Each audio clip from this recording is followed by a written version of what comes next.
안녕하세요. 오마이뉴스 김병기 기자입니다. 반갑습니다. 지난주에는 오마이뉴스 환경 전문 시민 기자인 최병성 목사님을 만나봤었는데요. 오늘은 역사 전문 시민 기자인 김종성 기자입니다. 최근 행안부 경찰국 이슈가 후끈합니다. 역사학자인 김 기자는 이 이슈를 역사적으로 고찰하는 기사를 계속 좀 써오셨는데요. 최근 기사 제목은 윤석열의 행안부 경찰국 자꾸만 그 시절이 떠오른다입니다. 어떤 시절인지 한번 살펴보도록 이야기를 나눠보도록 하겠습니다. 김종성 기자님 나와 계시죠? 예. 안녕하세요. 예. 네, 반갑습니다. 예, 반갑습니다. 그 행안부 경찰국 이 문제 때문에 경찰 내부의 그 반발도 지금 상당히 거세죠. 예. 우선 그 기자님께서 쓰신 그 기사 내용을 간략하게 소개해 주시면 어떻겠습니까? 윤석열 정부가 추진하고 있는 이 행정안전부에 의한 이 경찰청 통제, 이게 우리 한국 민주주의의 그 위협이 되었다, 이런 기사인데요. 그러니까 과거에 이 내무부 치안국을 통한 그 이승만 정권의 이 경찰 이 장악, 이런 장악이 그 3.15 부정선거, 그걸 초래했다는 그런 내용을 담은 기사입니다. 그렇군요. 그 엊그제 이상민 그 행안부 장관은 경찰국 그 신설을 그 강행하겠다고 이렇게 그 밝혔어요. 행안부와 경찰의 그 관계를 어떻게 설정하겠다는 건지 시청자분들의 그 이해를 돕기 위해서 간단하게 좀 설명해 주시면 어떻겠습니까? 먼저 지금 현재의 상황을 말씀드리면요. 현재 이 경찰법에서는 이 경찰청을 그 행안부 장관 소속으로 규정을 하고 있습니다. 근데 이게 장관이 경찰청을 직접 이게 지휘하는 게 아니고요. 그러니까 7명으로 구성된 이 국가경찰위원회가 있고요. 그리고 이 경찰위원회의 그 심의 의견을 통해서 이 간접적으로 지휘를 하거든요. 근데 윤석열 정부는 지금 이걸 바꾸려고 합니다. 그러니까 행안부 경찰국을 만들어서 이 장관의 경찰 통제 이걸 보조하게 하고, 그다음에 이제 이 경찰청에 대한 장관의 지휘 감독권 이걸 이 법령으로 명문화시켜서 이제 경찰에 대한 이 장관의 영향력을 더 높이려고 하는데, 그런 시도를 지금 하고 있습니다. 그러면은 그 국가경찰위원회로는 뭐 약하다는 판단 때문인 건가요? 예, 그런 측면도 되게 강한데요.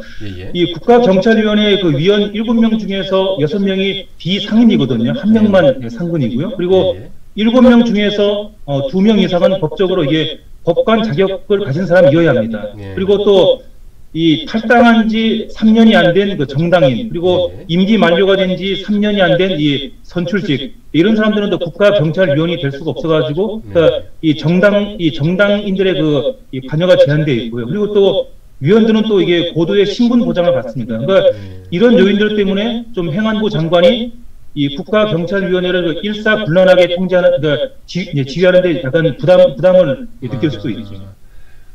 어쨌든 뭐 지금 야권은 경찰 장악을 우려하고 있지 않습니까? 예, 그렇죠. 예. 그 경찰도 지금 강력 반발을 하고 있고요. 그럼에도 불구하고 그 윤석열 정부가 행안부의 경찰국을 두려는 이런 뭐 정치적 노림수 뭐 이런 것들을 좀 뭐 생각해 보신 적은 없으신가요? 예, 일단은 뭐 이 최근에 그 검찰 개혁으로 이 경찰이 강해진 거에 대한 어떤 그 견제 심리도 있고요. 또 이게 이 경찰을 그 정권 통제하에 둬야 된다, 이런 그 예전 그 과거 정권들의 그 심리도 좀 있는 것 같고요. 그리고 또 이 검찰 수신이 현 정부에 많은 것도 요인이 될 수가 있는데요. 예컨대 91년도에 그 경찰청 독립할 때도요, 그때 가장 격렬하게 이 독립 반장이 바로 또 이 검찰이었습니다. 그래서 이런 경찰과 검찰의 그 전통적인 그 긴장 관계, 이것도 지금 상황에 좀 투영이 돼 있는 듯, 그렇게 생각이 됩니다. 아무래도 그 행안부에서 이렇게 집권 초기부터 강하게 드라이브를 거는 것, 이것은 결국은 그 최고 권력자인 그 윤석열 대통령의 의중이 반영된 게 아닌가 뭐라고 좀 생각을 해볼 수 있겠죠. 예, 당연히 그렇게 지금 볼 수밖에 없는데요. 그 윤석열 대통령 그리고 또 한동훈 법무장관, 그 라인의 의중이 반영되지 않고는 이게 지금 쉽지가 않고요. 그리고 그 윤 대통령이 최근에 이 경찰을 국기문란으로 규정을 했습니다. 그러니까 경찰을 대하는 그 윤 대통령의 시선이 그 한마디에 반영이 된 거죠. 그렇군요. 그 김종성 기자와의 질문을 지금 뭐 이어가고 있는데요. 잠시 홍보 말씀 드리겠습니다. 오마이TV 구독 버튼 안 누르신 분 계시다면은 지금 꼭 좀 눌러주시길 부탁드리고요. 또 김종성 기자는 오마이TV를 매월 후원하는 10만인 클럽 회원이시기도 합니다.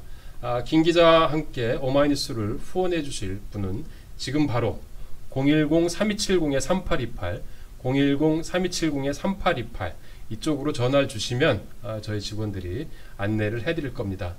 감사하고요. 다시 인터뷰를 좀 이어가도록 하겠습니다. 그 김 기자님, 그 지난 그 기사에서 언급한 그 시절, 예. 이런 그 이승만 정권 때이잖아요, 그죠? 예. 당시 내무부와 경찰은 어떤 관계였나요? 이게 48년도에 그 대통령령으로 제정된 게 있는데 이게 내무부 직제라는 법이 있었습니다. 거기 보시면은 내무부의 뭐 비서실, 지방국, 또 치안국, 또 건설국을 둔다 이런 그 규정이 있었는데요. 이 경찰 조직이 그 내무부의 일개 부서, 이게 치안국으로 이게 편입이 돼 있었거든요.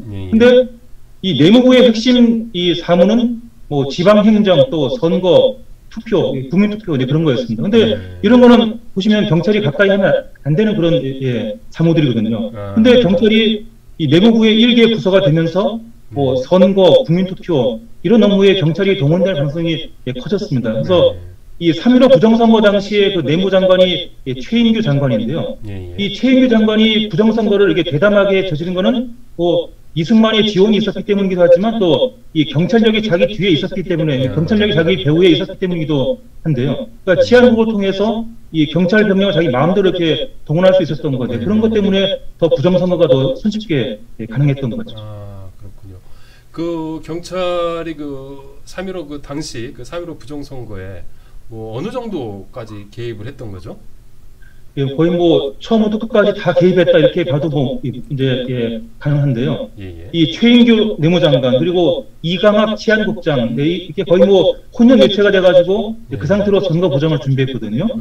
그러니까 나중에 이승만 정권이 무너진 다음에 이 최인규, 이강학이 이 법정 진술한 걸 보면은요, 이 내무장관과 치안국장이 지금 서울시청 앞이죠. 이 반도 호텔 거기 809호에 모였습니다. 근데 거기 모여가지고 부정선거 작전을 다 짰고요. 그리고 이 내무부가 부정선거 하는데 필요한 자금 규모 이거를 누가 계산했냐면은 바로 이 치안국이 또 계산을 했습니다. 그러니까 이 경찰의 정보력으로 이제 그런 이 부정선거에 드는 비용도 계산해가지고 내무부 비용으로 이렇게 또 산정을 했고요. 그리고 또 경찰이 구체적으로 맡은 거는 그 당시 뭐 매표 행위, 그 다음에 또 선거위원 매수, 또 완장 제작 이런 걸 또 경찰이 다 분담해가지고 처음부터 끝까지 그냥 거의 내무부와 혼연일체가 됐던 거죠.